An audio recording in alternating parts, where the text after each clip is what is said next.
27.72 plus 0.56x। मैंने बोला कि ये जो y है ये हमारा मार्क्स है जो डिपेंड करता है कि हमारी अटेंडेंस कितनी है। तो ये हमने बताया कि हमारी जब अटेंडेंस में 1% चेंज होता है तो हमारे मार्क्स में 0.56% चेंज होएगा। अब मैं बोल रही हूं that if suppose a students attendance is 60%, estimate उसके मार्क्स कितने होने चाहिए। Estimate his marks, don't mind my writing please, it's very cold today. Estimates it's his marks. So इसमें आपको कुछ नहीं करना है, you are just going to put the value 60% here. तो आपकी इक्वेशन बन जाएगी मार्क्स इक्वल टू 27.72, ये 2 नहीं है, 72 प्लस 0.56 इंटू 60। यही तो होगा ना गौरव? Are you getting, गौरव? जब आप इसको सॉल्व करोगे so you will get the answer as 61.32। तो आपको एक दो नंबर के क्वेश्चन में हो सकता है ये इक्वेशन दे दे और फिर बोले कि एक चीज को आप एस्टिमेट कीजिए। सो ऐसा भी क्वेश्चन आ सकता है 2-3 मार्क्स का। तो आपको पता होना चाहिए एस्टिमेट मतलब है कि सिंपली हमें जो डिपेंडेंट वेरिएबल है उसकी वैल्यू फाइंड आउट करनी है। This is what we mean by estimate. Okay, now I give you a question. मैंने आप लोगों को एक क्वेश्चन दिया था जिसमें आपके पैरामीटर्स फाइंड नहीं हुए थे। तो मैं एक बार वो क्वेश्चन दोबारा नहीं लिखूंगी, क्वेश्चन तो आप लोगों के पास है, बट मैं उसकी वैल्यूज एक बार दोबारा लिख देती हूँ। सो उसमें आप लोगों का एक्स बार, मेरे को सिर्फ कंफर्म करना कि आपका कहाँ कहाँ वैल्यूज आई हैं और नहीं आई है। सिर्फ नहीं आए पे बोलना ये चीज नहीं आई। एक्स बार उस क्वेश्चन का आपका आना चाहिए 56.2, वाई बार आना चाहिए 65.9 एंड फिर आपका वेरिएंस ऑफ एक्स आना चाहिए 64.56 एंड फिर आपका वेरिएंस ऑफ वाई आना चाहिए 53.49। और जब आप इसको फर्दर सॉल्व करोगे तो फिर आपका R, small R, correlation coefficient आना चाहिए 0.83। बीच में एक चीज मैंने मिस कर दी, कोवेरिएंस ऑफ एक्स वाई जो है वो आपका आता है 49.12। आप प्लीज मुझे कंफर्म करो सब लोग कि आप लोगों का यहां तक हो गया है। ये जो आपकी 6 चीजें हैं 1 2 3 4 5 6, ये 6 चीजें सबकी आ गई हैं। प्लीज इतना कंफर्म कीजिए। जिसकी नहीं आई है तो लिख दो कौन सी चीज नहीं आई है। I will solve that. Alright, okay, ठीक है। तो इसके बाद अब हम लोगों को जो नेक्स्ट फाइंड करना था वो था लाइन ऑफ रिग्रेशन। मैं यहीं पे साइड में लिखूंगी क्योंकि मुझे इन्हीं चीजों की जरूरत पड़ने वाली है। तो मैंने आपको फर्स्ट क्वेश्चन दिया था, इसके बाद आर के बाद जो सेकंड क्वेश्चन था that was line of regression find कीजिए ऑफ y ऑन x। तो y ऑन x की जो हम लोगों ने इक्वेशन डिस्कस की है, कैसे हम लोग डिटरमिन करते हैं, that is y is equal to y bar plus correlation coefficient into standard deviation of y, standard deviation of x, x minus x bar। ये इक्वेशन आप सब लोगों को याद है ना? कोई ऐसा है जो ये इक्वेशन को भूल चुके हैं? ये इक्वेशन हम लोगों ने की थी line of y on x and x on y की। अब इसके अंदर तो हमें सिंपली वैल्यूज ही पुट करनी है, इसीलिए मुझे थोड़ी हैरानी हो रही थी कि आप लोगों का आंसर कैसे नहीं आया। तो इसके अंदर हम अब वैल्यूज पुट करते हैं। So we will put the values as y equal to y bar हम लोगों का है 65.9 प्लस कोरिलेशन कोफिशिएंट आया 0.83 into standard deviation of y। So standard deviation of y जब आप इसको अंडर रूट करोगे, मैं अभी करके देख लेती हूँ how much we are getting. So it will be under root of 53.49, that is coming to be 7.31 divided by standard deviation of x, that is under root of 64.56. So this is coming to be 8.03 multiplied by x minus x bar is 56.2. Is this ये जो मैंने values put की है ये आप लोगों को clear है? ये वैल्यूज जो yes, इतना क्लियर है ना? लिखने का टाइम मैं दे दूंगी बेटा, पहले समझ लो इतना क्लियर है। अब हमको कुछ नहीं करना, हमको तो सिंपली ये इक्वेशन सॉल्व करनी है। क्या आप लोग ट्राई करोगे ये इक्वेशन सॉल्व करने का या मैं करूं? x और y को हमको ऐसे ही रखना है। मैं काम करती हूँ, मैं y ऑन x सॉल्व कर देती हूँ, आप x ऑन y सॉल्व करना, ठीक है? सो फिर इसको हमने सॉल्व किया, this would be 65.9 plus, let me just do this calculation. So this would be 0.83 into 7.31 divided by 8.03. So this will be 0.75 x minus 56.2. So this will be 65.9 plus 0.75 x minus 56.2 into 0.75. Now we will solve this further. So we will be getting 65.9 plus 0.75 x minus 56.2 into 0.75, that is 42.15. So now we'll solve this further. 65.9 minus 42.15. So this will be 23.75 plus 0.75x. This equation we are getting of y on x. Is it clear to you guys? कल हमने जो Excel solve किया था ना, उस Excel में अगर आपके पास वो एक्सेल अभी अवेलेबल है इस डाटा का, तो आप लोग कंपेयर करो, हमारे पास सेम वैल्यूज आ रही हैं. You can compare over there. Ma'am x का स्टैंडर्ड डेविएशन मैंने गलत लिख दिया था. एक second, I think my laptop's volume is too low. हाँ जी, क्या कह रहे हो? मैंने एक्स का स्टैंडर्ड डेविएशन गलत लिख दिया था. अच्छा, आपने x का स्टैंडर्ड डेविएशन गलत लिख दिया था. ठीक है. बाकी लोगों को किसी को कोई इशू अब आ रहा है? अब तो पैरामीटर्स में प्रॉब्लम नहीं होगी. हो सकता है कि हम लोगों को ये पैरामीटर्स दिए हो, आपको क्वेश्चन में ये चीज दी हो और सिंपली एक 3 नंबर का क्वेश्चन आ जाए कि line of regression of y और x फाइंड कीजिए. मतलब ये तो एक केक क्वेश्चन है, इसमें तो कुछ करना ही नहीं है, वैल्यूज पुट करके सिर्फ सॉल्व करना है. तो जो हम लोगों के स्टैटिस्टिक्स में वर्ड्स होते हैं ना, एस्टिमेट करना, पैरामीटर्स को डिटरमिन करना. अब पैरामीटर्स क्या है इसमें? पैरामीटर यही तो है, इंटरसेप्ट और स्लोप. तो वो वर्ड्स बड़े बड़े बड़े लगने जाते हैं, और एस्टिमेट करना है, ये करना है. But when you are actually solving the question, it is a cake question. इससे इजी क्वेश्चन तो आपको मिल नहीं सकता. So, okay, now if these things are clear, guys, please find out what is the line of regression of x on y. अब आप x on y find कीजिए. Formula मैं आप लोगों के लिए एक बार लिख देती हूँ, सो दैट फॉर्मूले में कोई कंफ्यूजन ना हो. सो लाइन ऑफ रिग्रेशन अगर हमें फाइंड करना है of x on y, the formula will be x equal to x bar plus correlation coefficient, standard deviation of x, standard deviation of y, y minus y bar. This is the formula. Okay, so Rishabh is saying 0.91y minus 3.88. Okay, let us see what others are getting.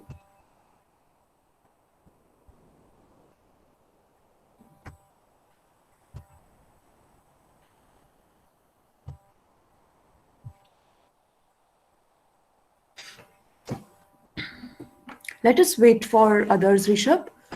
Guys, when you get your answer, quickly message on chat. क्योंकि मुझे इसके बाद जो मैंने आपको आज class में बोला था ना कि आज की क्लास में मिस मत करना, तो जो मुझे वो कॉम्प्लिकेटेड चीज करनी है बाइवेरिएट फ्रीक्वेंसी टेबल वाली, वो इस क्वेश्चन के बाद स्टार्ट होगी.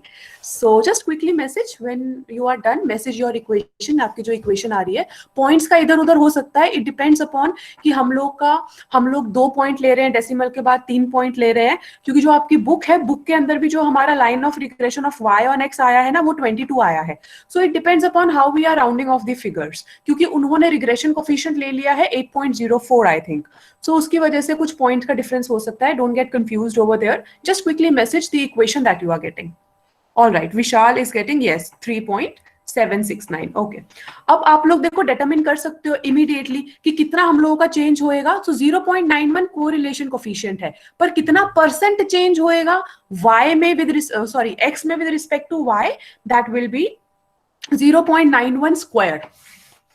दैट इज r स्क्वायर जो हम बोलते हैं, वो कितना वेरिएशन हमारा एक्सप्लेन कर रहा है.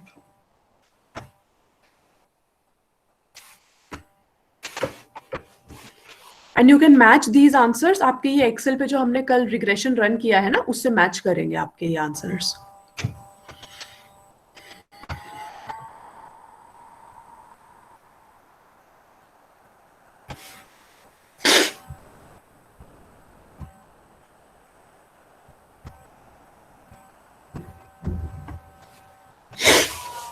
Okay, I'm waiting for others. Priya, Ekansh, Manish, Parth. Waiting for you guys. Ma'am, what is the value of y? What y is nothing. Y is a variable. वो तो जो वैल्यू हम put करेंगे उसके हिसाब से x आएगा ना. वही तो मैंने अभी ऊपर आपको अभी आपको जो मैंने एक्सेल का बताया था, तो वही बताया था कि वो तो हम लोग एस्टिमेट करेंगे y की वैल्यू। अगर आप इसमें ले रहे हो कि y हमारा इंडिपेंडेंट वेरिएबल है, तो y की Yes, वैल्यू ma'am. हमने Got 60 it. ली। हाँ, Understood.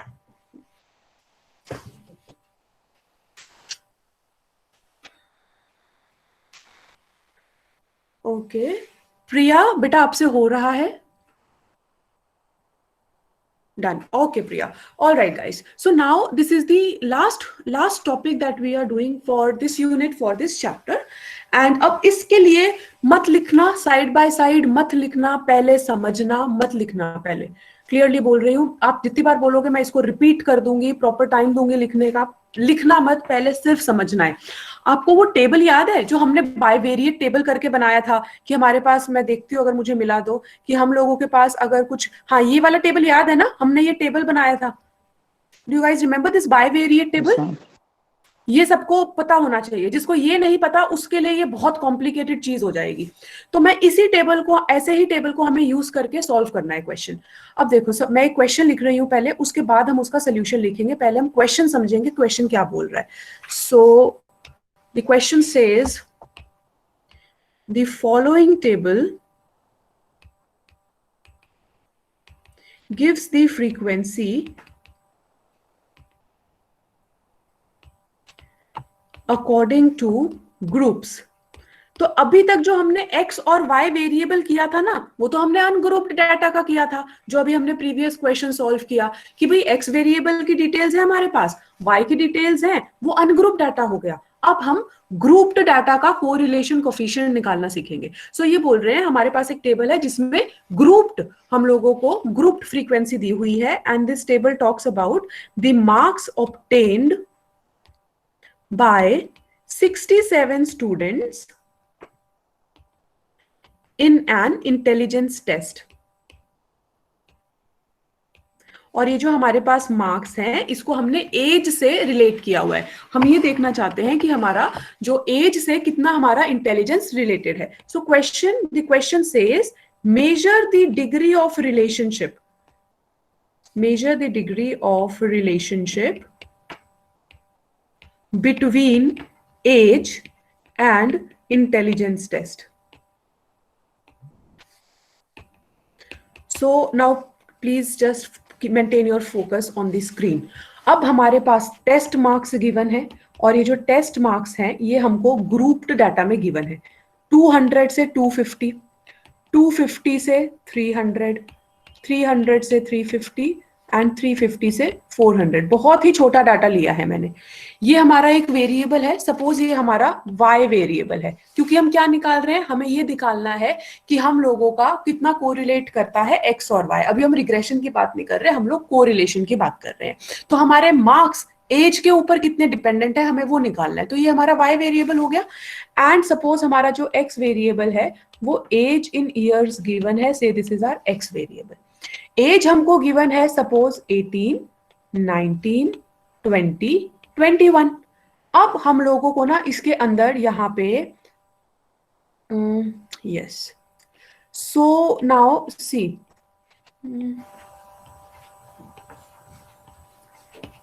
जो 18 इयर्स के स्टूडेंट्स हैं उनमें से कितने लोगों के मार्क्स 200 टू 250 के बीच में है, हम लोगों को वो गिवन है, और वो स्टूडेंट्स हैं 4। फिर जो 18 इयर्स के हैं उनमें से कितने लोगों के मार्क्स 250 से 300 के बीच में है, वो है 3। कितने स्टूडेंट्स हैं जो 18 इयर्स के हैं और उनके मार्क्स 300 टू 350 के बीच में है, वो है 2। कितने स्टूडेंट्स 18 इयर्स के हैं जिनके मार्क्स 350 टू 400 के बीच में है, वो है 1। ये कॉलम समझ आया? ये क्वेश्चन में गिवन है आपको कॉलम, आपको ये कॉलम समझ आया? Yes ma'am. ठीक है। अदर्स बेटा बाद में मत बोलना समझ नहीं आया, सब रिपीट करना पड़ जाएगा। ठीक है, अब मैं एक बार ये कॉलम्स की वैल्यूज लिख रही हूँ। So this is 4, 5, 6, 4, 2, 4, 8, 6 and 1, 2, 5, 10। Okay, good to see your reply Rohan. Alright, अब इसको हम दूसरी तरीके से भी कैसे देख सकते हैं, हमें ये देखना है कि कितने ऐसे स्टूडेंट्स हैं। टोटल 67 का अगर हमारे पास डाटा है तो कितने ऐसे स्टूडेंट्स हैं जिनके मार्क्स 200 टू 250 के बीच में है। तो उसके लिए तो हमें ये ऐड करना होगा ना, 4 + 4 + 2 + 1, ये जानने के लिए कि कितने ऐसे स्टूडेंट्स हैं जो 200 टू 250 के बीच में है। तो उसके लिए हमें हॉरिजॉन्टली ऐड करना पड़ेगा। तो ये जो हमारा हॉरिजॉन्टली ऐड हो रहा है ना, ये एक्चुअली हमारी फ्रीक्वेंसी है y की। हमने डिस्कस की थी ना कंडीशनल फ्रीक्वेंसी ऑफ y, उसमें हमने एक क्लास इंटरवल के बारे में निकाला था। तो हमारे ऐसे कितने स्टूडेंट्स हैं जिनके मार्क्स 200 टू 250 के बीच में है, उसमें हम लोग हॉरिजॉन्टली ऐड करते हैं। सो दिस वुड बी, इसको हम ऐड करेंगे तो दिस विल बी 11, 14, 21, 21। सिमिलरली जब हम यहाँ पे टोटल करेंगे, मतलब जब हम फ्रीक्वेंसी ऑफ x वेरिएबल निकालेंगे, जिसका ये मतलब है कि कितने स्टूडेंट्स हैं 18 इयर्स, 18 इयर्स में जो 18 इयर्स के लोग हैं उनका कैसे डाटा है, तो हम इसको फिर एक सेकंड में पुराने वाला प्लस माइनस करती हूँ, डिलीट करती हूँ, या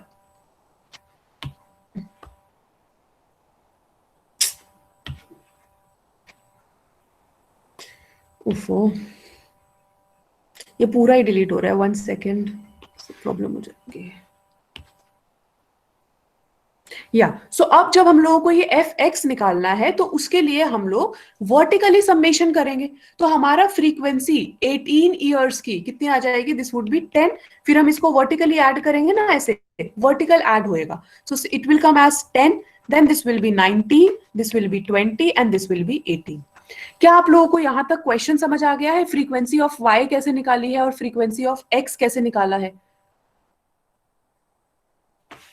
ठीक है, यस मैम। ठीक है। अब मैं लास्ट में सिर्फ एक डेफिनेशन लिख रही हूं बायवेरिएट फ्रीक्वेंसी टेबल की, उसके बाद आप इस क्वेश्चन को नोट कर लेना, फिर हम इसका सोल्यूशन करेंगे। So I am just writing the definition, a correlation table is also called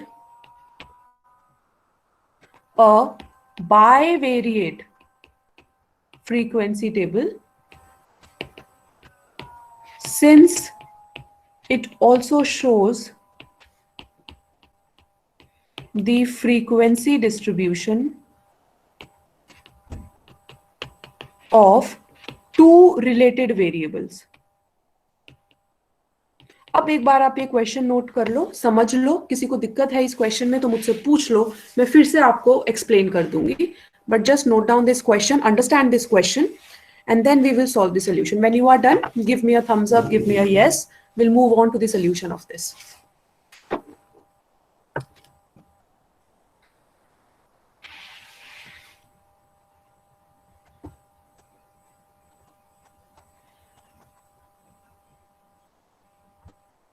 Okay, Rishabh.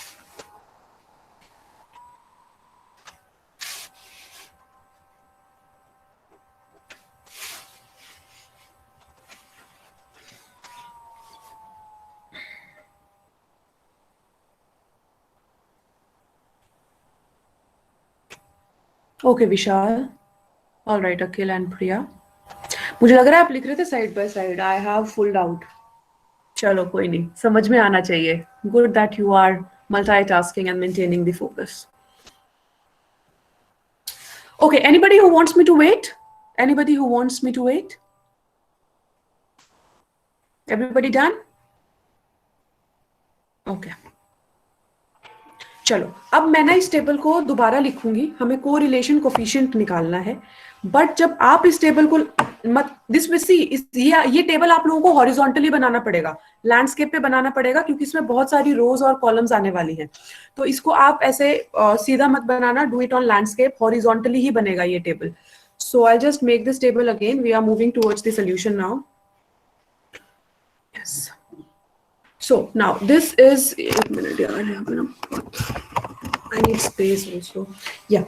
So for this, now as we said that age in years, here we are taking age in years, that is X, and then here we are taking our what was intelligence or marks, सिर्फ हम simply लिख देते हैं, marks लिख देते हैं.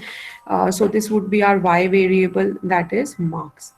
हमको जो चीज given है हम पहले वही लिखेंगे, 200 to 250, 250 to 300, 300 to 350, 350 to 400. Age in years हमको given है 18, मैं पर्पसली यहाँ बीच में जगह छोड़ रही हूँ, इसलिए बोल रही हूँ कि अभी मत लिखना, आई एम राइटिंग पर्पसली, क्योंकि यहाँ पे ना 2 कॉलम और आएंगे बाद में. So our age given is 18, 19, 20 and 21. मैं कॉलम्स के नाम लिख देती हूँ यहाँ पे, मैं so that you don't get confused. That is mid point, and then we get here dy and dx. So this will come like this.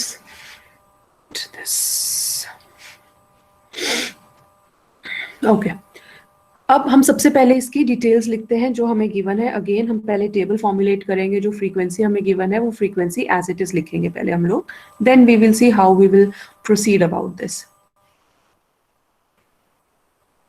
Okay, so the frequency given to us is 4, 3, 2, 1, and then it is 4, 5, 6, 4, and 2, 4, 8, 6, and 1, 2, 5, 10.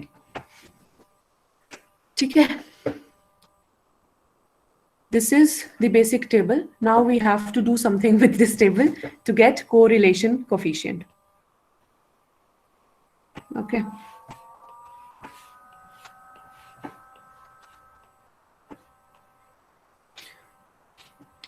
अच्छा, अब मैं पहले formula लिख रही हूँ, उसके बाद हम इस टेबल पे दोबारा आएंगे. देखो, हमें ये पता है कि जब भी हमारी बहुत लेंथी कैलकुलेशंस होती हैं, सो उस केस में हम y और x को ना चेंज करते हैं. हम कैसे चेंज करते हैं? हम डेविएशन लेते हैं. जैसे कि हमने, अगर हमारे पास x वेरिएबल है और उसको अगर हमें ट्रांसफॉर्म करना है, कल भी किसी ने क्वेश्चन पूछा था change of scale and change in origin का. सो हमने अगर इसको ट्रांसफॉर्म करना है, suppose we are taking deviation of x. Deviation of x है कि x से कितना डेविएट करता है जो हम चेंज ले. जब हम ट्रांसफॉर्म कर रहे हैं उसको हमने u कहा था, x minus a divided by c, इसको हमने u कहा था ना, याद है ना आपको ये. और फिर हमने v कहा था x minus sorry y minus a divided by c. ये चीजें आपको याद है? Transformed variables. अभी जब आपका टेस्ट हुआ था उस दिन भी मैंने डिस्प्ले की थी. याद है ये चीजें? Please quickly reply. तो ये जो हमारा u वेरिएबल है, ये एक्चुअली हमारा डेविएशन ही बता रहा है कि हम जो भी चेंज कर रहे हैं, ट्रांसफॉर्म कर रहे हैं अपने x वेरिएबल को, वो हमारा कितना डिविएट करता है ओरिजिनल वैल्यू से. सो इसको हम ये भी लिख सकते हैं कि deviation of x is equal to x minus a divided by c, and deviation of y is equal to x minus y minus a divided by c. So यहाँ पे जो हमने dy और dx लिखा है, ये एक्चुअली हमें बताएगा कि हम लोगों का कितना हम ट्रांसफॉर्म कर रहे हैं अभी वैल्यूज को, तो हमारा कैसे वैल्यूज चेंज करेंगी, dx कैसे होगा. एक बार प्लीज स्क्रीन पे देखो, जो हम लोगों का dx है ना, कि हमारा x में कितना चेंज हो रहा है, वो वाला dx हम लोग यहाँ पे लिखेंगे. ठीक है, this would be dx, this would be dy, क्योंकि हॉरिजॉन्टली तो हमारा dy होता है. अभी हमने देखा था क्वेश्चन में कि जो हमारी फ्रीक्वेंसी आएगी यहाँ पे, जो हमारा टोटल या जिसको हम बोलते हैं फ्रीक्वेंसी ऑफ y, वो तो हमारा हॉरिजॉन्टल करके ही आएगा ना. तो जो भी हमारा डेविएशन ऑफ x होगा, जो भी हमारा डेविएशन ऑफ y होगा, वो एक्चुअली हम लोगों का ये बताएगा हम कितना चेंज कर रहे हैं. अब जैसे हमने बोला कि ये जो 18 है, ये हम लोगों का ओरिजिनल x है, बट इस ओरिजिनल x के बाद जब हम लोग कन्वर्ट करेंगे तो हमारी ओरिजिनल वैल्यू ऑफ x कितनी आएगी, हमको वो चीजें इसके नीचे लिखनी है. वो चीजें इसके नीचे लिखेंगे ना. अगर हमारा ये 18, 19, मैं एक क्वेश्चन पूछ रही हूँ, उस क्वेश्चन का प्लीज क्विकली रिप्लाई करना चैट पे. अगर हम ये बोल रहे हैं 18, 19, 20, 21, ये ओरिजिनल वैल्यूज हैं x वेरिएबल की, तो जो हमारी डेविएटेड वैल्यू होंगी dx, उसको हम ये रेड लाइन जो मैंने ड्रॉ की है हॉरिजॉन्टली, यहाँ पे लिख सकते हैं ना.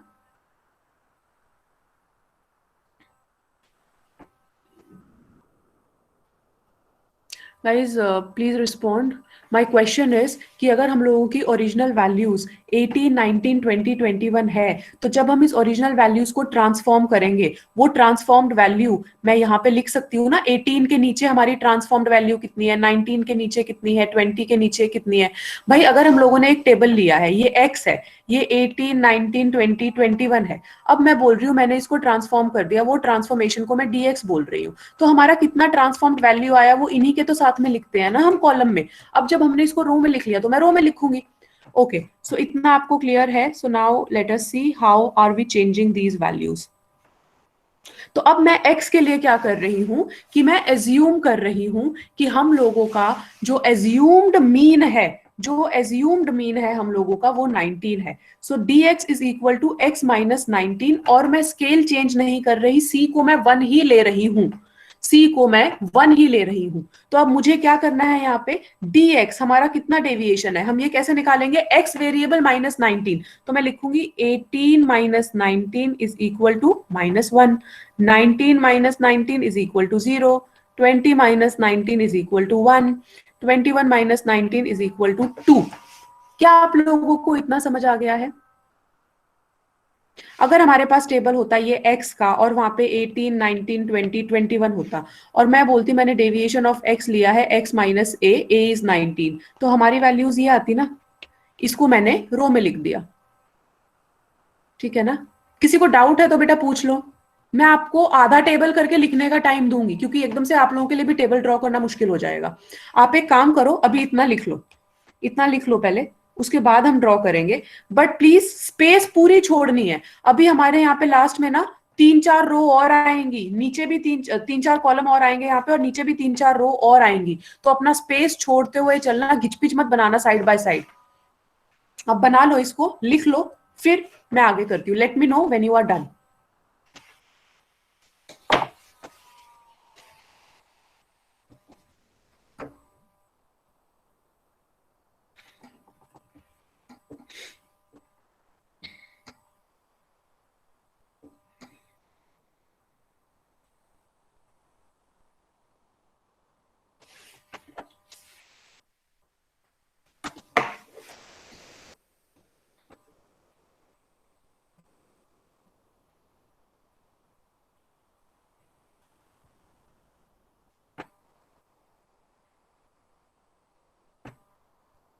All right, Yash.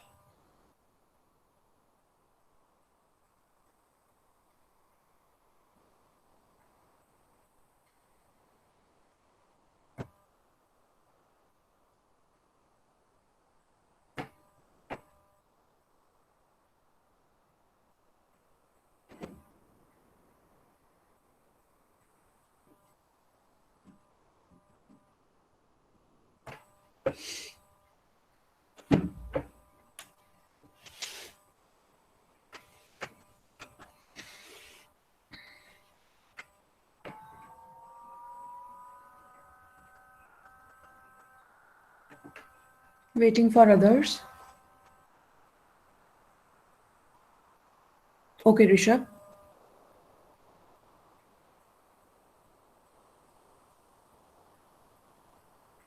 All right, Rohan. Okay, Manish.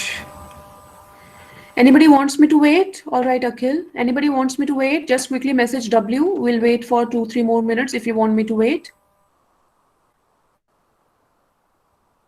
Gaurav, are you able to follow?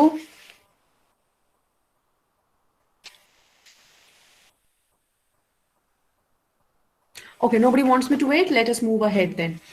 अब इस केस में हमें क्या निकालना है, ये हमने x का कंप्लीट कर लिया, x का वेरिएबल निकाल लिया, x का डेविएशन निकाल लिया। अब हम y का कन्वर्ट करेंगे पहले, क्योंकि y की वैल्यूज भी बड़ी हैं। अब आप लोग देखो कि यहाँ पे हम लोगों का, क्योंकि y जो है, जो मार्क्स है, वो हमारा ग्रुप्ड में गिवन है, तो ये क्लास इंटरवल में गिवन है। तो जब भी हमारा क्लास इंटरवल होता है तो हम क्या क्या करते हैं, मिड पॉइंट लेके आते हैं। सबसे पहले हम एज्यूम करते हैं कि इस क्लास इंटरवल में अगर हम लोगों की जो टोटल फ्रीक्वेंसी है वो हम लोगों की 10 है, तो वो 10 के 10 जो है उनके 225 मार्क्स होंगे। मिड पॉइंट निकालेंगे ना पहले हम इसका। So this would be 225, this would be midpoint of 200 and 250 will be 225, 250 and 300 will be 275, 300, 350, 325 and ये 400 है यहाँ पे, सो दिस वुड बी 375। ये जो मिड पॉइंट है ये एक्चुअली हमारी y की वैल्यू आई है। अब इस y की वैल्यू को हमको, ये हमारा y वेरिएबल आ गया 225, 275, 325, 375। अब इस y वेरिएबल को हमें ट्रांसफॉर्म करना है। ये जो dy वाला फॉर्मूला है, ये फॉर्मूला लगा के हमको इसको ट्रांसफॉर्म करना है। अब इजीएस्ट वे क्या होगा, सबसे पहले तो हम इसको एक एज्यूम्ड मीन लेंगे। अब आप देखो, अगर हमने ये एज्यूम कर लिया कि सपोज हमारा ये जो एज्यूम्ड मीन है, ये एज्यूम्ड मीन 275 है, बट जब हमने इसको 275 भी कर लिया ना, तो भी हमारी वैल्यूज बहुत बड़ी आ रही हैं। आप देखो 225 माइनस 275 कितना हो जाएगा, -50। Such lengthy calculations will be there. तो हम इसका स्केल चेंज करने की कोशिश करेंगे। तो हम इसको डिवाइड कर देंगे 50 से। ये आप कैसे भी रैंडमली अपने हिसाब से कर सकते हो, उससे कोरिलेशन कोफिशिएंट के ऊपर कोई फर्क नहीं आता है। इस बात को हमेशा याद रखना, correlation coefficient change of scale and change of origin से इंडिपेंडेंट होता है। हम चेंज ऑफ स्केल कर लें, प्लस माइनस कर ले, डिवीजन मल्टीप्लाई कर ले, कोरिलेशन कोफिशिएंट चेंज नहीं होगा, उसके ऊपर कोई असर नहीं होता है change of scale, change of origin का। इसका प्रूफ है, बट आपके सिलेबस में नहीं है इसको प्रूफ करना, बट ये चीज वैलिड है। तो चलो, हमने अब इसका डेविएशन ऑफ y निकालना है, y माइनस 275 डिवाइडेड बाई 50। अब जो हमारी फर्स्ट वैल्यू है, मैं ना साथ में छोटे से कॉलम में आपको एक्सप्लेन करती हूँ। देखो हमारी वैल्यू क्या है, 225, 275, 325, 375। हमको निकालना है d ऑफ y, मतलब अब इसकी वैल्यू क्या हो जाएगी, 225 माइनस 275 डिवाइडेड बाय 50, ये पूरा डिवाइड बाय 50 है। सिमिलरली 275 माइनस 275 पूरा डिवाइडेड बाय 50, 325 माइनस 275 पूरा divided by 50, and this will B 375 minus 275 पूरा डिवाइडेड बाय 50। जब आप इसको सॉल्व करोगे तो हमारी वैल्यूज आएंगी -1, 0 and this will be what, 50 divide by 51 and 100 divide by 50 will be 2। तो हमारी ये वैल्यूज आ जाएंगी, तो हमारा ये आएगा dy। तो अब मैं सिर्फ इन वैल्यूज को उठा के यहाँ dy में लिख रही हूँ, दिस विल बी -1, 0, 1, 2। आपको ये चीजें मैं समझाने के लिए लिख रही हूँ, जो मैं राइट हैंड साइड पे लिख रही हूँ, ये आपको लिखनी नहीं है, ये सिर्फ समझाने के लिए मैं लिख रही हूँ आप लोगों को। क्या सब लोगों को dy क्लियर है? dy clear to all? Deviation of y कैसे निकला है? ठीक है, तो मैं अब इस पार्ट को यहाँ पे रब कर देती हूँ। अब एक बार मैं टोटल फ्रीक्वेंसी लिख रही हूँ, उसके बाद आप लोग इसको जो लिखूंगी वो आप दोबारा लिख लेना, क्योंकि फिर हम इसका फॉर्मूला डिस्कस करेंगे और फिर हम इस टेबल में उन चीजों को कैलकुलेट करेंगे जो हमें फॉर्मूले के लिए चाहिए। तो अब हमें इसकी फ्रीक्वेंसी अगर लिखनी है, टोटल एफ वाई जो हमारे पास एग्जिस्ट करता है, वो इनका समेशन होगा 4 + 4 + 2 + 1। हमने डिस्कस कर चुके हैं क्वेश्चन में, क्वेश्चन लिखते टाइम मैंने आपको बताया था। तो ये जो फ्रीक्वेंसी ऑफ वाई आएगी, दिस विल बी 11, 14, 21, 21। सिमिलरली जो यहाँ पे टोटल या फ्रीक्वेंसी ऑफ एक्स आएगा, फ्रीक्वेंसी ऑफ एक्स आएगा, सो दिस विल बी व्हाट, 10, 19, 20, 18। मैं ये अब रेड वाली चीजें रब कर रही हूँ। आई होप आप लोगों ने ये dx और dy लिख लिया होगा। dx और dy लिख दिया ना? मैं रब कर दूं, dx dy रब कर दूं, dx dy, ठीक है। सो या ऑल राइट, सो ये अब हम लोगों का n कितना हुआ वो देखो। n तो हम लोगों का क्या हो जाएगा, प्लस करेंगे, ये पूरा प्लस करेंगे तो हम लोगों का n आ जाएगा, मैं इसको रेड से लिखूंगी ताकि हमको पता रहे, n आ जाएगा 67। चाहे आप इस n को वर्टिकली ऐड करो, चाहे आप इस n को हॉरिजॉन्टली ऐड करो, टोटल नंबर जो है वो तो हम लोगों का 67 ही रहेगा। You can note this down, then we will go on to the formula. अब मैं वो फॉर्मूला जब लिखूंगी, let me know when you have noted this down, जब मैं वो फॉर्मूला लिखूंगी ना, उसके बाद आप मुझे ये बताना, ऑल राइट ऋषभ, उसके बाद आप मुझे ये बताना कि क्या हम इस टेबल को आगे आज कर सकते हैं, आप समझ सकते हो, या फिर मैं इस टेबल को कल कराऊं। पहले मैं फॉर्मूला लिखूंगी, once you are done return with the table complete, जब आप टेबल ये कंप्लीटली लिख लोगे उसके बाद मैं फॉर्मूला लिखूंगी, फिर आप मुझे बताना क्या हम आज करें या हम कल करें, क्योंकि इसको एक्सप्लेन करने के लिए मुझे एटलीस्ट 10 मिनट्स और चाहिएंगे, तो मैं उसको जल्दी में नहीं कराना चाहती हूँ।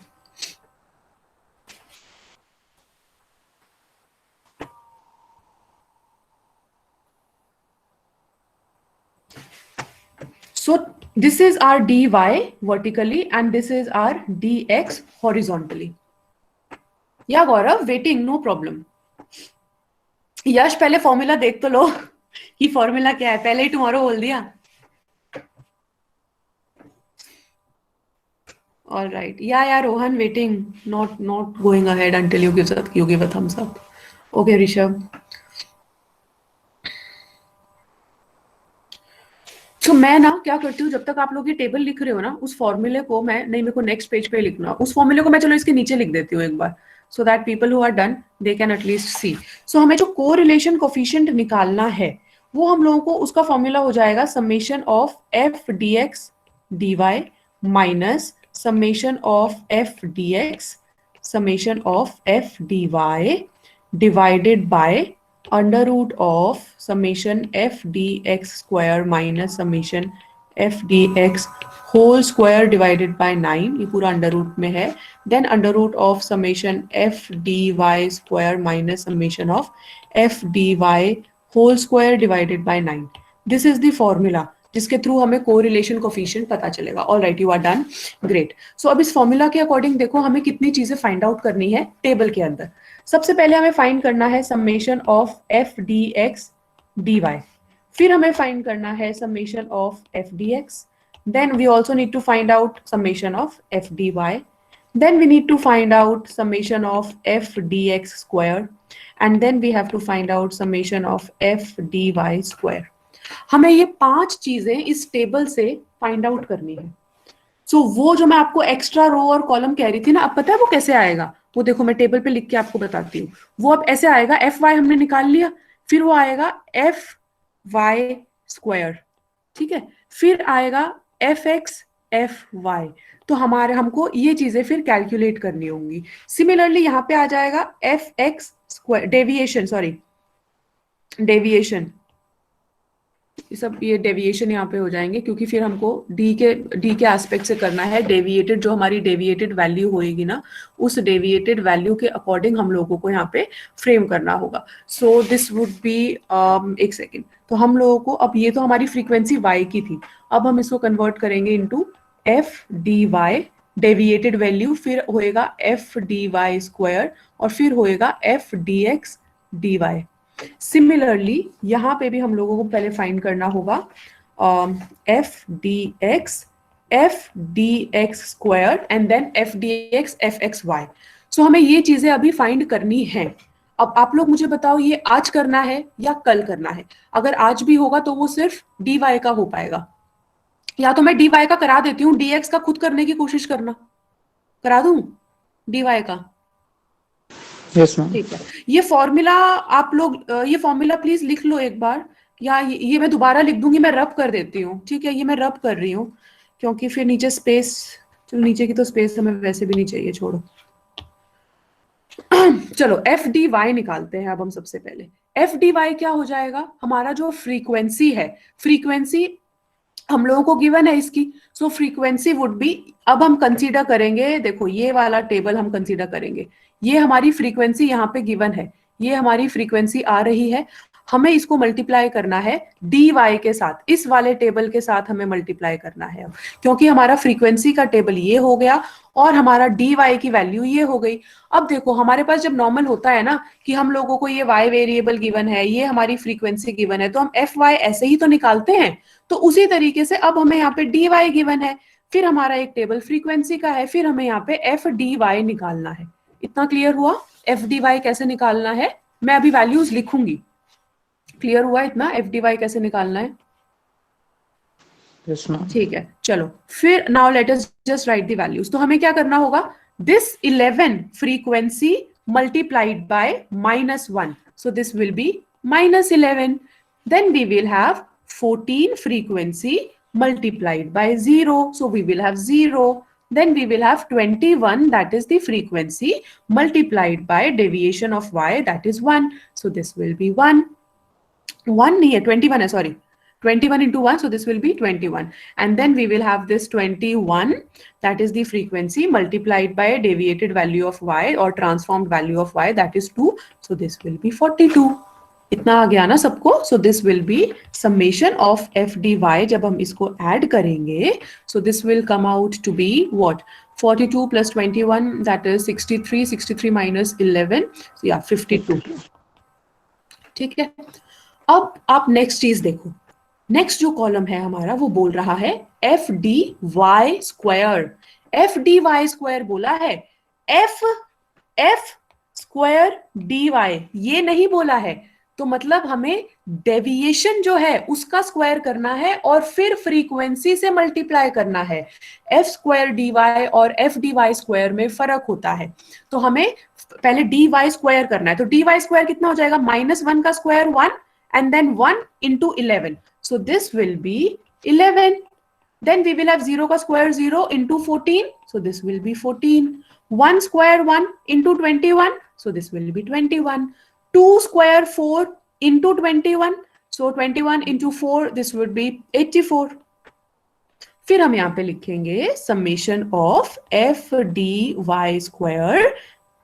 Not 14. Oh, sorry. Yeah, 0. Not 14. 0. Yes, Rohan. 0. So फिर हमारा ये जो एफ डी वाई स्क्वायर आ जाएगा, this will be what? 84 plus 11, that is 95. 95 plus 21 is 116. So this will be 116.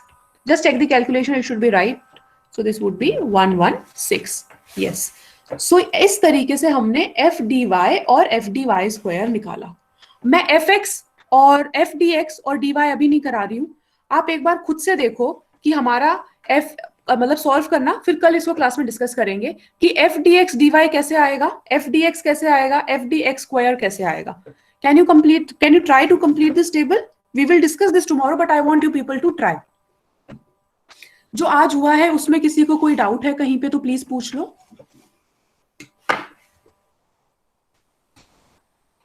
Please ask if you